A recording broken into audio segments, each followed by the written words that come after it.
What's up, world? Your boy, a guy named Tye, reporting live from the Tye Aarons Podcast. And today, the podcast is brought to you by Release the Beast Fitness. For a limited time, to all of our listeners, you can get the Lean Leopard, which is for the ladies, and the Lean Beast Fitness program for up to 40% off. Check the link in my bio or go to releasethebeastfitness.com/podcast to get an amazing discount. Anywho, let's hop into this.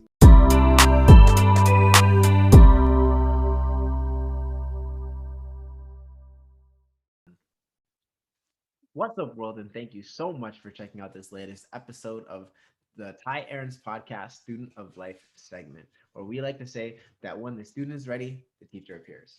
Now, I have a really long bio here because we have a really amazing guest in store for you. So I'm going to kind of look over here and read it to all of you.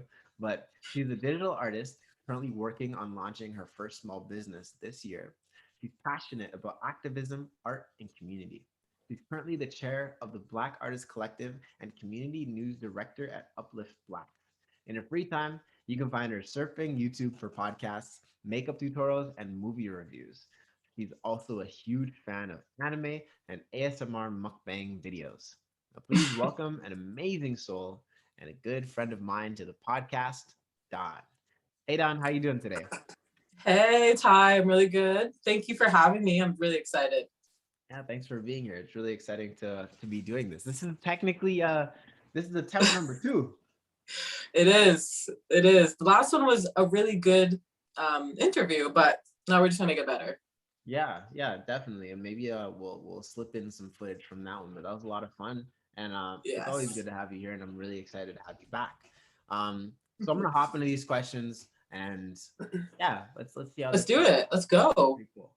So, what is the book or books you've been given most as gifts and why? Or what are the books that have greatly influenced your life? So I'll just talk about the books that have influenced me. I have gotten a lot of yoga spiritual books, which are really great. And I actually got those because I was just kind of starting to get into it. So my friend just thought I would benefit from it, and I did. So shout out to Patar for that. He's a real one.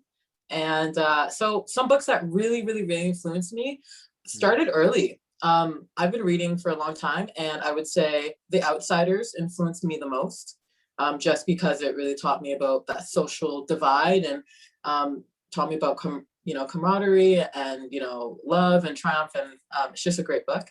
And I guess I would also say, I mean, 1984 just always is just there. I'm such an apocalyptic nerd. Like, I cannot wait for that Loki to happen. Like, if I could live in Mad Max's world, I'd be really happy. So reading something, I mean, just because I'm kind of like a survivalist, so that's like, fun. And so I guess 1984 just really opened my eyes to kind of the government, the world, the what if, and it was the first book that kind of shook my society beliefs. So I looked at society in a whole different way. It kind of took away that innocence. So really great book, of course, in the time now that we're going through, kind of the government having literal control over what we do and, what we see and who sees us. It's kind of creepy. But those two really influenced me at an early age and inspired me to write and to be a writer. And Catcher in the Rye, hands down for me, I don't know what it is about that book. It's dry, it's crazy, but it's brilliant. It taught me how to be a really good writer while talking about nothing. And it taught me the importance of visualization and storytelling. And J.D. Salinger is just an iconic author. He's done a couple other books, but nothing touches Catcher in the Rye because it's just a classic. Well, thank you so much for sharing. That sounds like a wonderful bunch of books. And you know what? 1984, especially with the last pretty much almost 2 years now that we've had, very much feels like we're bordering on 2 years now. Yeah, it's like it feels more real than not. And hopefully, I'm hoping that it don't happen. I don't want to see Praying the end of on the it. world just yet, you know? Um, Yeah. okay, so the next question I have for you today is what purchase of $100 or less has most positively impacted your life in the last 6 months or in most recent memory? Okay, damn, Ty. What are with these questions? Got me thinking. Okay. $100 or less. And what was the second part you said? That has most positively impacted your life in the last 6 months or most recent memory. Mm. Well, I would definitely, hands down, would have to say officially making my business a business. So Mhm. registering it. It was like, yeah, like $90 or something. And that has been something I've been dreaming about ever since I can remember, starting my own business and doing something that I'm extremely passionate about and just pursuing, you know, pursuing my dreams. So yeah, registering my business has been pretty important to me, especially since I feel like I was so inactive my last 5, 8 years. Like I really felt like I was just not doing much. And now, just $100, I can have a business and I can, start really building an empire with my community. So that was really important to me. That sounds really exciting, and you know what? Um, I would love to hear a little bit more about what your business is, and Mhm. yeah, tell us a little bit about your business. Give the listeners a little bit of a Definitely. sneak peek. Definitely. So to know about the business, you got to know about the entrepreneur and Dawn Cain. So my company is Dawn Cain Media. And so that is going to be a production digital art company that specializes in, renting out high quality equipment, offering venue space, offering computers for editing and post-production needs. Mm, So I really wanted to create a space in Barrie where young teenagers, creative freelancers, or even professionals with their own businesses could come to a studio facility with, a couple of, rooms and either record, like do a photography shoot for their products, either, create maybe some TikToks I'm making these little TikTok studios as well, because I think that's really important moving forward in the digital world, is understanding mm, like TikTok is here to stay, digital media is here to stay. So I mhm. wanted to create little like Snapchat, Instagram, TikTok rooms so people can kind of just come in, create their content, and then leave, or they can kind of stay and do the post production in the computer lab. So it's basically like a one-stop digital art technology shop. Like you come in, you take your photos, you edit your photos, and then you go home and you promote your photos. And there's a lot of diversity in the actual business because I'm offering different backdrops, I'm offering like different lighting, I'm offering visual props.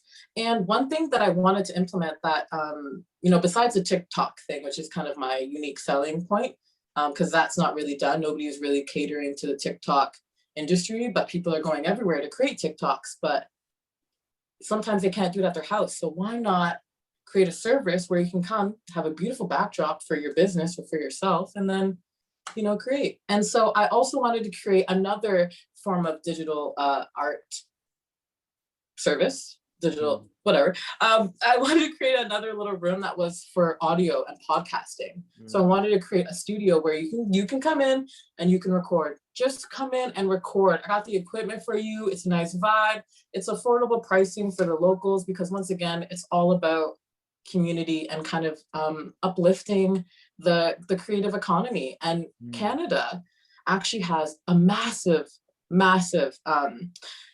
we have so much revenue Yeah, from this arts and media culture. It's 54 exactly. billion. Yep. And it's our highest GDP. It's the thing that's making us the most money. Yeah. So instead of going to Toronto or maybe Hollywood or whatever, let's just start building our own production companies. So hopefully I start in Barrie, but I would love to expand and kind of create like a Canadian arts and media empire. Mm, But I hope that kind of makes sense. Like I kind of want a studio space where people can come and then they can also network and collaborate. yeah. Um, we got to work together. So I wanted to create like a nice little art house, art space where people can come and just vibe off each other, feel inspired, feel motivated, and just once again create those connections and build that Canadian economy and Yeah, so that's kind of what I'm doing. So I hope you understood that. Yeah, and that sounds like really exciting, and I'm looking You're not just forward to saying that. coming. I know I'm looking forward to coming to that space because, as you know, this is Tye Aarons Podcast, and I'm definitely gonna have to come and do a recording there sometime so that when I Duh. have you back on for technically the third time, we can be in person and vibe off each other's energy as well while we're doing it. Um, Mm. yeah, thank you for sharing. I'm gonna hop into the next question. So, how has a failure or apparent failures set you up for later success? Do you have a favorite failure of yours? What a sick question. No, I mean, it's a great question. I love it. Failure has been my best teacher. Mm, I would not be anywhere without failing over and over and over again and learning something about myself in that process. I feel like I'm getting really emotional because it's really that serious. mm, And it's hard because it's a hard hole that you like get into. And you just feel like, yeah, so worthless and everything. I can't even believe I'm like really getting emotional like this. Like, holy shit, I failed a lot. But I respect and I love the process so much. Like I truly I really respect failing and learning a lot. mm, And I would be nothing without that trial and error because I was able to experiment. I was able to do the things that I wanted to do in my heart, and then my mind realized it was wrong. And then there's no what if. I don't have to think like, man, I wish I would have went to Germany. No, I did it. I mm, did it. So now I have no regrets. mm, Um, but I do have a lot of pain. But that pain has turned into obviously gain, and yeah. it's turned into wisdom. And that's why you fail. And I guess my favorite failure, um, which was my which was like the thing I was the most embarrassed about, and it almost took my life when I was like 24. I dropped out of university and I just couldn't do it. Like Mm, school was always my thing. Always. You can ask anybody, elementary, high school, even first year university. But when I went to university that year, as mm, a woman on my own in Ottawa, 6 hours away, I realized something about myself, and that was I had no discipline. I had no real strength or core beliefs. I had no idea who I was. Um, and I spent the next 5 years working at Burger King, feeling like a fat loser with bulimia, just because I couldn't get my shit together and do mm, and study and not drink every day and do the thing that I love. But mm, I failed because I let distractions take over. I had a mm. really horrible boyfriend living in the same residence who got accepted to the same university. So, and he was an ex-boyfriend, and it was just like, oh my God, too much. But if I didn't fail and I would have Mm, just went to university and got that degree, I would not be who I am today. mm. Yeah, and you wouldn't have launched this awesome business that's gonna help so many people. I Yeah, guess it brought you exactly. to the place that you're meant to be. I hope so. Okay, so the next question is if you could have a gigantic billboard anywhere with anything on it, what would it say and why? Mm. First thing that comes to mind is love yourself. But I feel like that's just so cliche. Um, but it's so important. Everything begins with you. Mm, You can't you can't be of service to anybody if you're not in service of yourself, if you're not in love with yourself, if you don't know yourself, if you don't love yourself. So mm, if you don't got that, you ain't got anything. So but I would also probably do something like Dawn Cain is that bitch in New York, Times Square. Don't mess with the Dawn hand. Scorpios are the best. Fuck You know what I'm saying? I'd probably say aliens, I'm here. I would love to be your baby mama. Oh my gosh. Just a few. Just a few. Something exciting. I love that. I love that. Giving me some ideas for what I should put on the billboard now. Like, hey, don't you be taking any of that. That's all my I like Dawn is here. That's like, oh shit, I see you. Okay, all right. Yeah, I got a little bit of a vain bone in me, but it helps. I like that. That's fun. What would you say one of the best or most worthwhile investments you've ever made? Yeah, what is one of the best or most worthwhile investments you've ever made? Wow, I can't even. Probably traveling. Probably investing in traveling. I moved to BC when I was or in 2016. And I invested a lot of time and energy and money into making that move one way.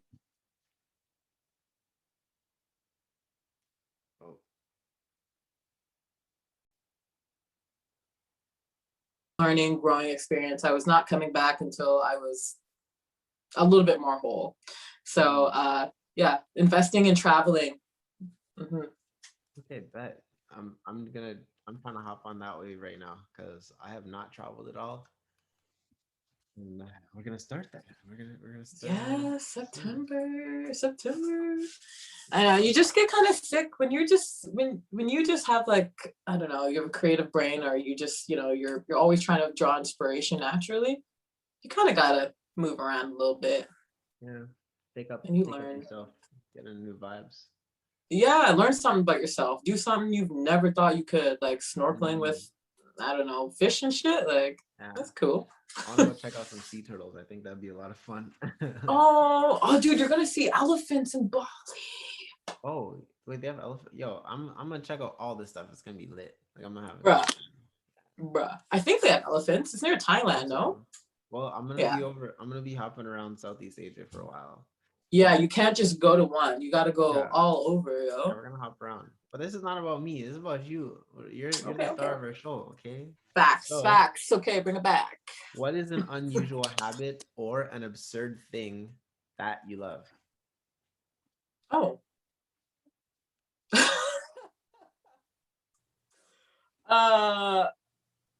I really like watching ingrown hairs being pulled out.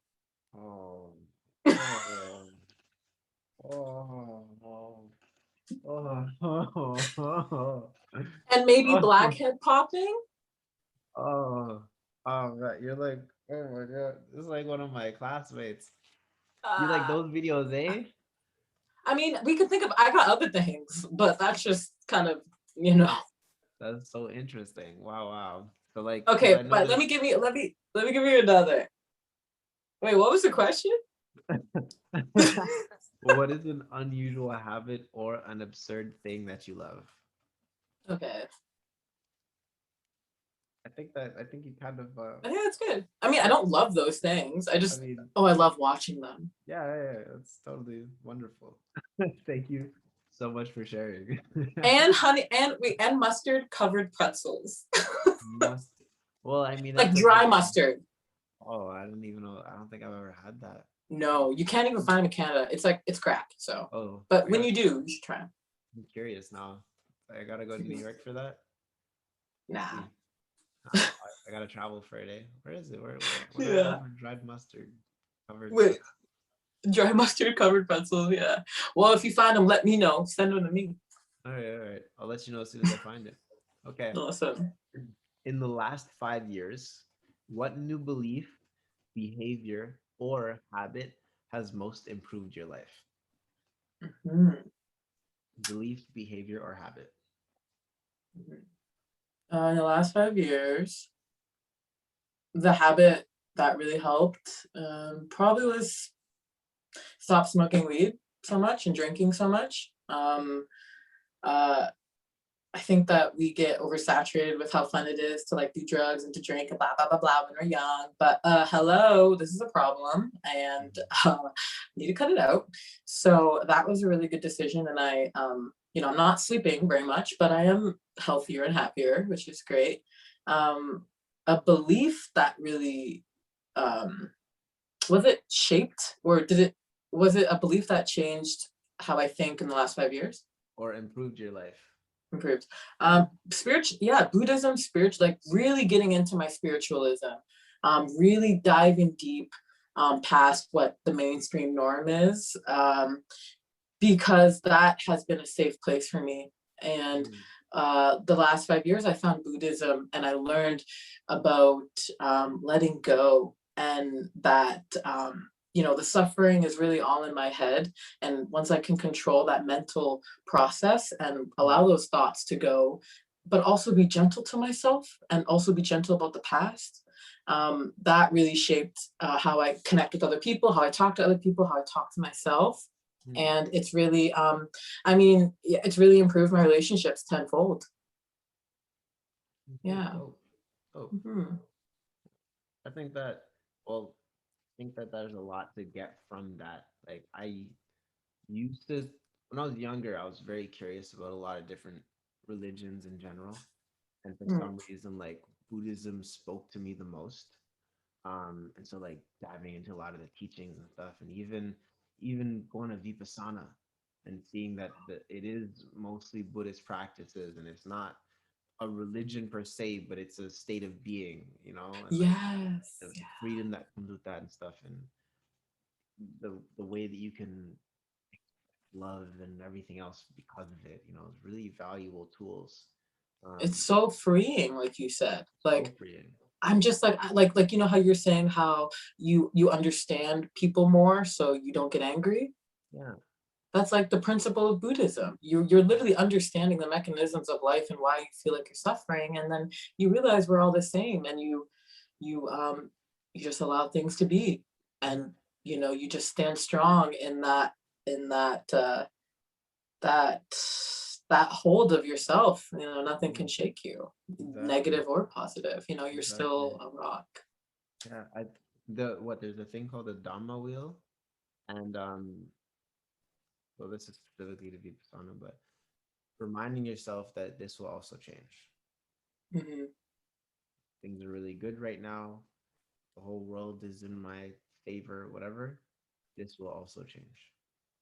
The world is terrible right now. I can't stand it. This will also change.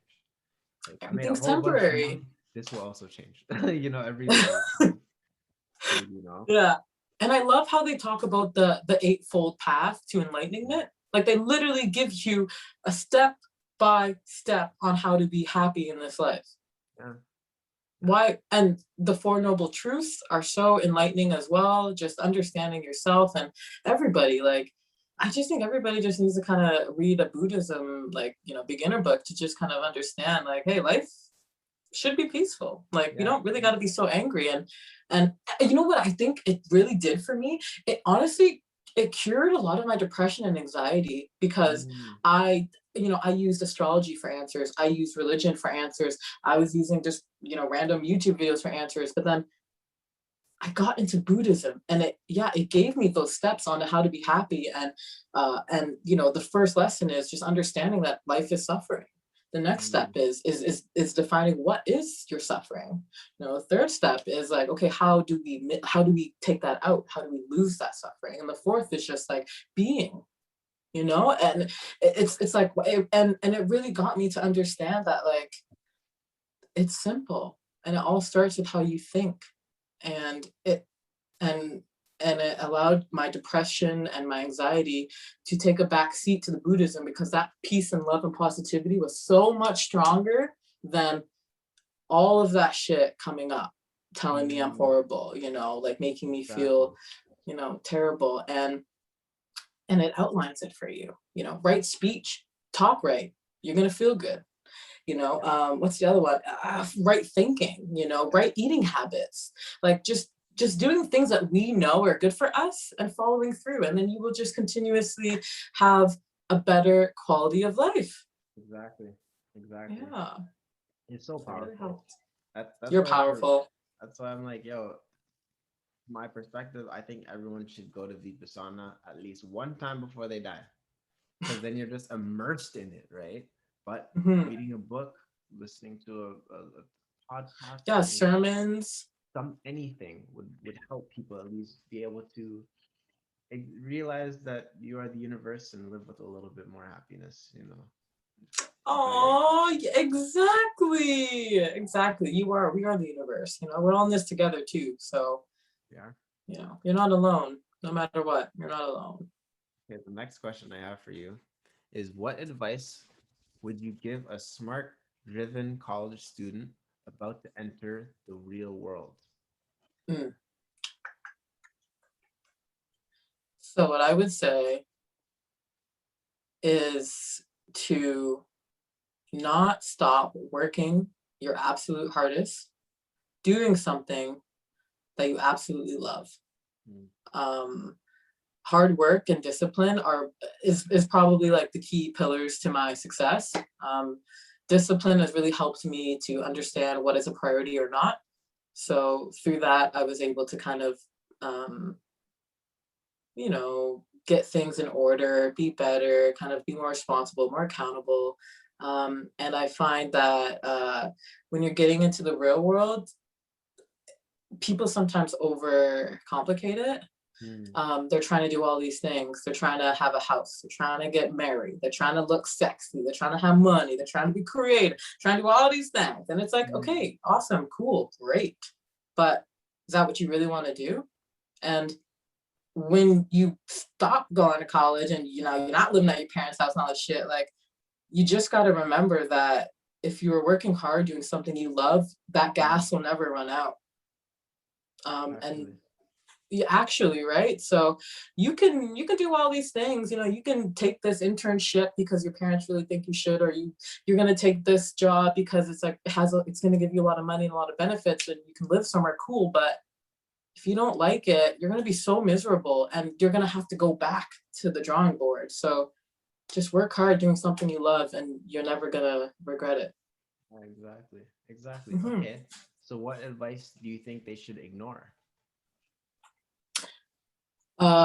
They should ignore societal pressure they should ignore anybody or anything telling them they should be on a certain timeline, or they should have certain things, or they should do certain things. Like, everybody is different, and that's the power in who you are. That's your superpower, being authentic, being fucking different. Nobody can ever be Dawn Cain, no matter if that's great or not. Like, you can't. So I'm just going to continue to be that person. And so if somebody's trying to tell you that you're not that person and you listen, that hole is so low and you lose yourself, and it takes a long time to rebuild. So don't lose yourself. Just do what you love, listen to your intuition, work hard, be a good person.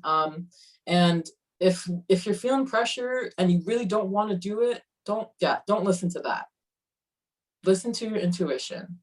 Don't listen to what people are telling you what you should be doing with your life, because they ain't going to be there when you're dead. That makes sense. Yeah. Okay, your next question we have here today is, what are bad recommendations that you hear in your profession or area of expertise?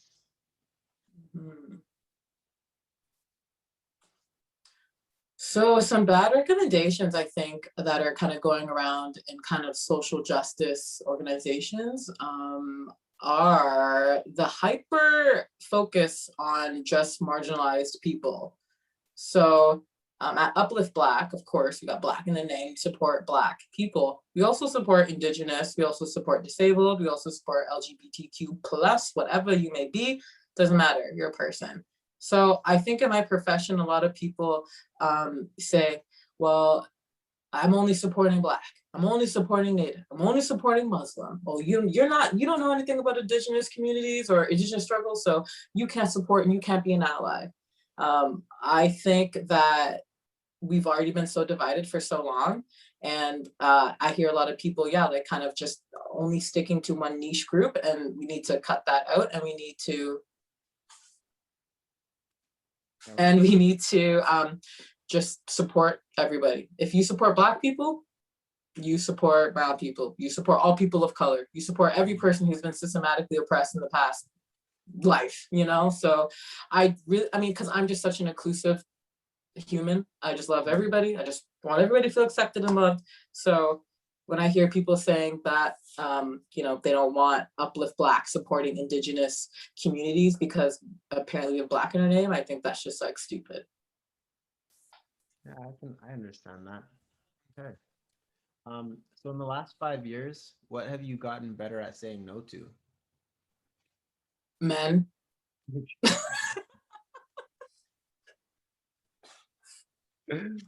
Have I though? Have I though? No. Okay, let's be professional. I'm an entrepreneur, okay? No, but honestly, men, because not to sound cocky, but I feel like I like, even though I grew up poor, even though I grew up whatever, I feel like I had everything in life.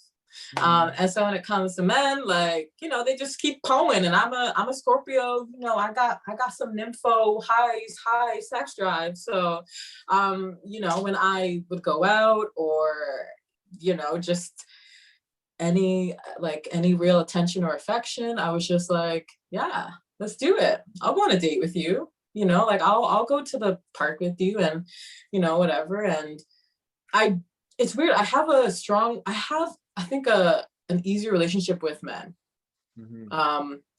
Whether it's friendships or not, like I just find that I can really talk to guys a lot easier.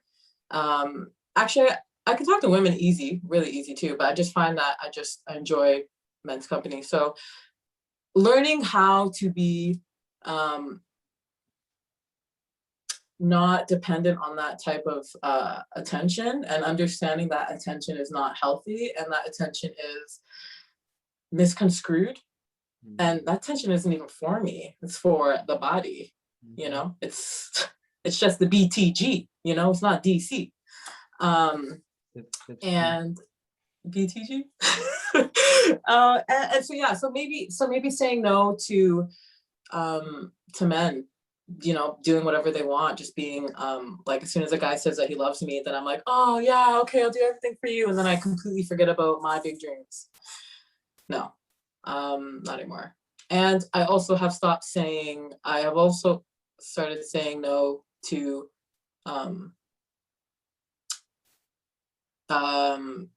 this is hard to say, like implementing more self-guilt on myself. I am the worst critic of myself. I've been through it a million times. It's like my biggest it's like one of the worst things I think about myself is how critical I am, and kind of how much self-loathing I have. So I had to start saying no to those thoughts. That makes sense. Okay. So when you feel overwhelmed or unfocused, what do you do? I would smoke weed, but now I meditate, yoga, I just go for a walk. If I'm ever really, really, really overwhelmed, I just go outside. I just try to be around some trees, and I just try to be present, try to feel the ground, feel the air, hear the sounds, just understand that there's more to life than, maybe this one small inconvenience. Makes sense. So, and that's part of that, of being in nature and being more present, is grounding, which is actually like, it's such a powerful tool to do grounding. It has like physical effects, like it helps the inflammation, heart disease, blood. Yeah, because we're electrical beings. We don't have to talk about that. Grounding is a whole beautiful thing that I wish more people were aware of. Just walk barefoot once or twice in nature, somewhere that there won't be stuff there that you may step on, and just connect with the earth. What are 3 things that you know to be true? Ooh. Health is wealth. Time is the most valuable commodity. And I'm that bitch. Okay, bet. And this is our last question of the night. It is a very difficult question. And please don't say me, Okay. but who inspires you? um, I would say my sister Maddie inspires me a lot. She is just very kind and very brave, and she has so much love for herself, and she's just so smart, and she's just been there for me through everything. So, and I've always like wanted to be a good example for her and build for her. So she's kind of following in my footsteps a bit. You know, she is doing writing, she's doing this podcast, and we are getting closer and closer every day. So she keeps me moving. Yeah, it's so beautiful. And that brings us to the end of the Student of Life segment. And there's a lot of things you shared today that were, just gems and gems. You actually gave us buckets of gold today.